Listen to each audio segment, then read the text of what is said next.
Hey there. I've been wanting to get one of these vinyl cutters ever since I found out they existed, which was about probably 10 years ago. What made me finally take the plunge was deciding to do some decals for the current model I'm working on, P40 Warhawk. I'd spent a lot of time painstakingly redrawing the roundels and getting everything just right, the German insignia, drawing all that from scratch. Well, turns out you can just go on Wikipedia and find all these insignia already created for you. They look perfect, and they're all in SVG format, which is a vector format, which you can bring right into Illustrator. Now, the Silhouette Cameo software, the Silhouette Studio, the basic version doesn't support SVG format, so you have to bring it into Adobe Illustrator, convert it into something like DXF, and then export it, and then bring it into Silhouette Studio, and it can work from there. Now, if you pay for the upgrade to the mid-tier Silhouette Studio, then that can natively handle the SVG formats, which I'm kind of looking at doing maybe a little bit down the road. Now, the way this works, you have your Tamiya masking film, and you stick it onto this adhesive backing paper, get it lined up right in the corner, line it up on the lines, and press the arrow, get it loaded. Get your design loaded, and you can choose which lines cut, which lines don't cut, and then from there you just hit the send button and it'll go off and work its magic.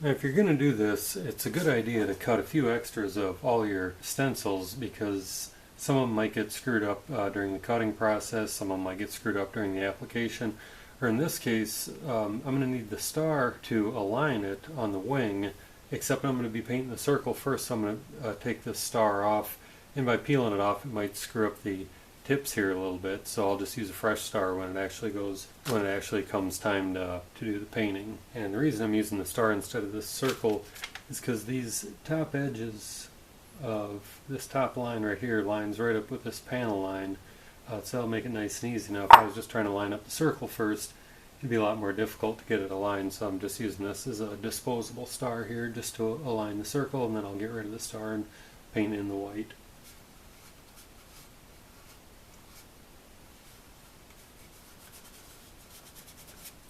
Well, that was a lot easier said than done. So what I'm going to do here is come in first with this masked area and paint the whole circle white. And when I say white, I mean not white. What it is I never use pure white or pure black on a model. It's just too harsh, too much high contrast, so I always tone it down a bit. In this case, my white is mixed with just a touch of gray. When I do blacks, I'll lighten them up, or maybe add a little bit of whatever the base color of the model is. Now, I want to keep doing this. I'm going to keep building it up until you can just barely see that transition between the dark green and the tan. I still want it to be just slightly visible through the paint, but only if you look real close. And I think that's good. Let's peel it off and give it a try. So to finish off these roundels, I'm using this Mr. Color lacquer blue, and the color is FS15044, which, as far as I know, is the correct color. Not that I've ever been super concerned about that, but I did pick up this bottle because I didn't have any other blues that were really that close. And also am going to lighten it just a little bit, just a drop of white. And now, some of the more clever amongst you might be saying, well, I see what he's doing there. He's using an example of a technique called scale color. And you would be correct that anytime you add white to a color on a scale model, it is an example of scale color. That's not the reason I'm doing that, though. The reason I'm doing that is this blue is extremely dark, and I'm concerned that against the tan, the light tan of the wings and the white of the roundel, it's going to look black. Which would be further darkened once I put the washes on there. So to avoid looking like my roundels are black and white, I lighten them up a little bit, and hopefully the finished product comes out looking pretty close to the real shade of blue that it should be. So at this point, I've probably got 80 to 100 hours into this model, and I'm really hoping I don't screw it up now. You only get one shot. Let's go. Now you notice what I'm doing here is I'm putting on real thin, real light coats that are pretty much almost dry by the time they hit the model. And the reason for that, if you've ever done any masking and airbrushing, you probably know if you put it on too thick, it's going to seep under that tape and just completely ruin everything. Another way that you can get around doing that is once you lay down your masks, paint over it with whatever the base color is below it. In this case it would be the tan, and then that tan will seal your paint lines, and if any seeps underneath, it's not a big deal because it's already tan underneath. It'll blend right in. Also works fantastic for painting stripes on the walls in your house. I've done that and got some real crisp clean lines, so I'll continue on here.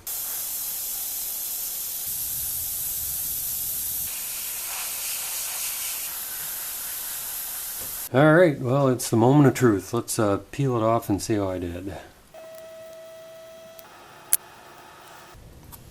Tiny little bit of touch-up needed down there in the corner, and a little bit of white coming out on the side here, but overall, I gotta say I'm pretty happy. Let's see how the rest of them look.